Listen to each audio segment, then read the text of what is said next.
Okay. Let me find it really quick. And thank you guys again for joining me here this morning on Unfiltered Vision News. And I don't want to stay here too long because there's some other things we got to get to. Oops. Okay. So there is here on the screen, as you see it, reaffirming, right, that under international law, including the principles of the Articles of Responsibility of States or internationally wrongful acts, states, okay, or these states bear a responsibility for internationally wrongful acts and have an obligation to cease the act of it is continuing to offer appropriate assurances and guarantees of non-repetition. Again, non-repetition is something that I heard back in 2022. It's 2026 now. So they have co-opted a lot of what foundational Black Americans at that time, a term that I had just come across, were talking about 4 years ago. See, a lot of times people don't talk about the advent and historical references to some of these words, but they matter. As Lori Daniels said, words matter, right? If the circumstances so require and to make full reparation for the injury caused, which may take the form of restitution, compensation, and satisfaction, either singly or in combination. Now, when people look at restitution, okay, restitution, restoration, that means fixing something that was broken. Okay, so if the educational system was broken, let's fix it. Makes sense. Compensation is what it is. Compensation is monetary. That's money. I mean, it is what it is. So you can't say that they're not asking for money when the word compensation is in here. Are we bartering? Is that the compensation? What are we talking about? Compensation is what it is. It means money. Sorry. I'm just, stop that. I don't like it when people try to, talk too fast and mince words. So, I have my own take on what is happening. And personally, I am glad that the United States said no. I'm glad that they said no. Because if this is about Africans, truly, saying, hey, we want acknowledgement, okay, get your acknowledgement. And other people saying, this is the worst. That's subjective. You're using subjective language to something that really happened. Now, if you wanted to say chattel slavery happened, this is the places that it happened in, and we want acknowledgement, it's a little bit different. But you want to use language that can be subjective. Now, some people could say, well, the Holocaust was the worst one. That's still subjective. There may be people that agree or disagree with that. I'm just putting it out there. It is what it is. So the resolution formally declares trafficking of enslaved Africans and racialized chattel enslavement of Africans. Interesting that they're using chattel enslavement because they weren't using these words 4 years ago, but they're using it now. Did chattel slavery happen on the continent of Africa is the question. We'll see, right? As the gravest crime against humanity. That's subjective. Because can it be a crime against humanity? Absolutely. Is it the gravest? Are we in the struggle Olympics right now? Right now we're in the struggle Olympics. Because now it's like, well, how is yours more important than mine? And how is mine more important than yours? If the crime happened against humanity, the crime happened. The word gravest is subjective. It is, right? Citing its unprecedented scale, brutality, duration, and enduring legacies, such as structural racism, inequalities, and intergenerational harm, which definitely American Negroes completely understand. But understand, when Africans came over here, not prior to 1965, because there were people that were sold by Africa to America and then brought here. That happened, but Africans did that. They were bought. Not everybody was stolen. They were stolen by their own people. Those are just facts. It's there. Now, yeah, this is I don't know. This might be an inflammatory conversation for some of y'all. Sorry. And Spud says, how do you want systemic change without any laws on the books? I know, right? And Grady says, Rawi. Spud says, gave me some bullet points. It says, did she just say this is not a concern of Black Americans?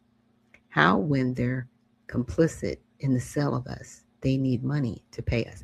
Yeah, it's like I said, it's a very interesting conversation, because on the one hand, she says this is not about money, but on the other hand, I just read and showed you in the documents is compensation. Compensation is money. I'm not weird. Just saying. Now, it condemns these acts, links them to broader impacts of slavery, colonialism, neocolonialism, and promotes frameworks for reparatory justice. Again, these are terms that were coined in 2022. And they're making it seem like they just came up with this language. They've been working on this for a long time, right? This includes education, remembrance, research, restitution of cultural artifacts, dialogue and apologies, restitution, compensation, and systemic changes, while clarifying it's not primarily about direct cash payments, but empowerment, skills training, and addressing inequalities. The host corrects misconceptions. It's broader than just the transatlantic trade, also covering other African trafficking, right? Celebrates the overwhelming global support and highlights its significance for Pan-African unity and international discourse on historical justice. Here's how the votes broke out.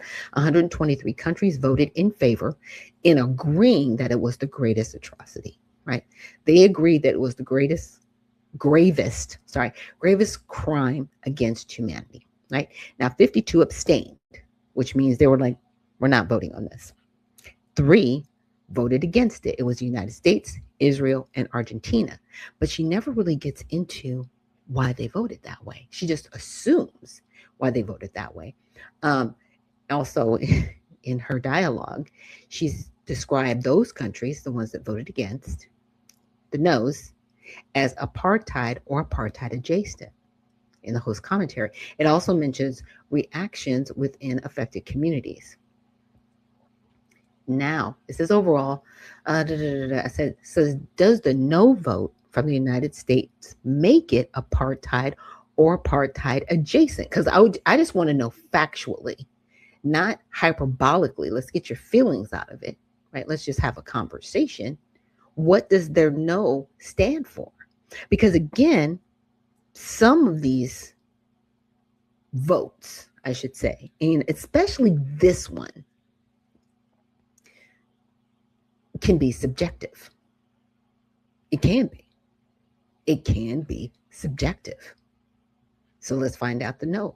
So the United States no vote on this non-binding, again, UN General Assembly resolution does not make it apartheid or apartheid adjacent. Okay.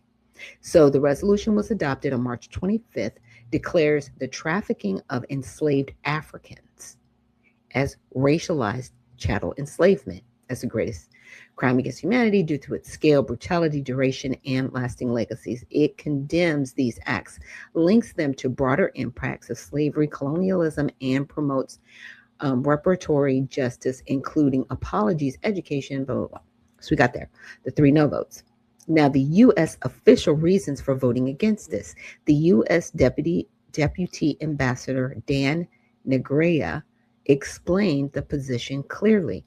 The U.S. condemns the historic wrongs of the transatlantic slave trades. She doesn't say that in her video, but this is the reasons, right? However, it rejects creating a hierarchy among greatest crimes against humanity, arguing that labeling one as the gravest diminishes victims of other atrocities, which he brings up the Holocaust, which is a key concern for Israel, right? So again, why are we in the struggle Olympics if you want to be recognized? You can say we have a crime against humanity that we want acknowledged. When you pose it and frame it that way, they'd be like, okay, we can't say that it's not a crime against humanity. But when you use adjectives, you get into the struggle Olympics. Because again, the Holocaust, they can say, well, that was one of the gravest, right? That we saw.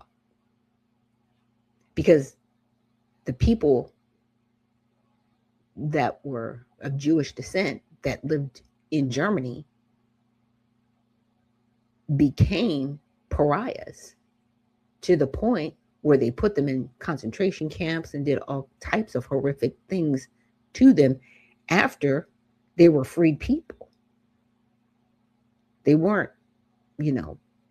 taken from other places and brought in for slavery. They literally, on the ground that they were living in, became targets of hatred ethnically. It was an ethnic cleansing. It wasn't based on race because they don't play the race game in Germany. It was ethnic. It was very specific to people of Jewish ethnic descent. And that's why they were targeted. They weren't targeted because of the melanin in their skin. It was a totally different situation. Horrific. Don't ever do it again, right? Don't ever do it again on the planet. Not right.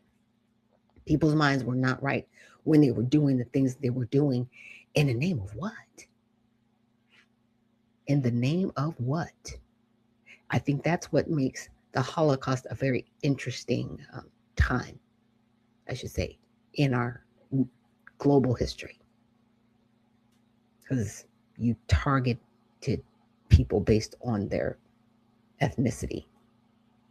Whereas with chattel slavery, it was more labor and abuse, right? They abused the labor as if these people were animals, even a step below animals, because they treated the animals better than they did the human beings that were working for them. So they were two different situations. So to say that this is the gravest or that's the gravest, again, it puts us in the struggle Olympics. And we shouldn't be there. We don't want this to happen again, right? Because it shouldn't be happening, period. But let's read on. So it does not recognize a legal right to reparations for historical acts that were not illegal under international law at the time they occurred, because they weren't illegal at that time. They're deemed illegal now in some areas, even though people are still doing it illegally. We'll get to that. But at the time, it wasn't illegal. At the time, it was practice to do this. Africans were selling their own people into slavery. There were also people, Jewish descent. Yeah, there's some of that in there too, that were selling people, right? There were a lot of people involved in this type of slavery. The chattel slavery that she's referring to, that Lori Daniels referring to, that, is referred to in this UN document, was completely different than other slavery things going on. But again, if you're trying to narrow it down and say, okay, this particular act, you want the United States to acknowledge something that was legal at the time, because it was legal. They were acting in capacity that was okay. Now, we don't talk about the people who were against this here. they don't have a voice. It's really weird because there were people, I'm trying to get their names, abolitionists that were here in the United States, and they didn't agree with slavery, and a lot of them lost their lives disagreeing with slavery, and they fought and fought and fought until it was ended. You don't talk about those people. I'm just saying. Now, it says it objects to using past wrongs as leverage to reallocate modern resources to distantly related people or nations today. Now, that's the argument that we are having in the United States, right? But there are, and I won't get into it too much here, but there are resources that were set aside for Black Americans here in this country. They're just not being applied because they turned the word from Black Americans to minorities. They're like, well, you can't just get this, even though it was set aside for you. Other people need to be entitled to this. We do not have proper representation as Black Americans. But again, side note, keep that in your pocket. So it objects to past wrongs as leverage to reallocate modern resources. Okay. And practical concerns, unclear recipients of reparatory justice, new UN reporting mandates that cost money amid U.S. funding disputes, and the UN's core role being peace security rather than advancing specific reparations agendas. That's why they voted no.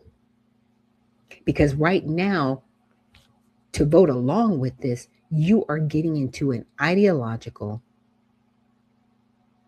situation. It is the way it's been presented, because you're not talking about crimes against humanity. You're saying it's the gravest. You're using hyperbolic language to explain something that, yes, did happen and did occur, and you want acknowledgement for it. But this compensatory justice that you're seeking